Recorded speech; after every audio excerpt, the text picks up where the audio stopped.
In this next set of exercises, we'll be determining whether a real-life situation is an arithmetic sequence or a geometric sequence.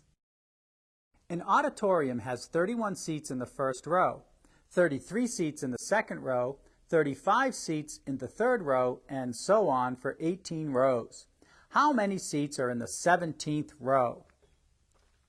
I've written on the board the fact that this is some kind of a sequence, 31, 33, 35, and you should recognize that this is an arithmetic sequence.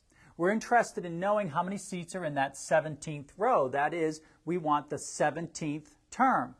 So we know that a sub 1 is equal to 31. The common difference d is equal to 2. We're interested in n equals 17.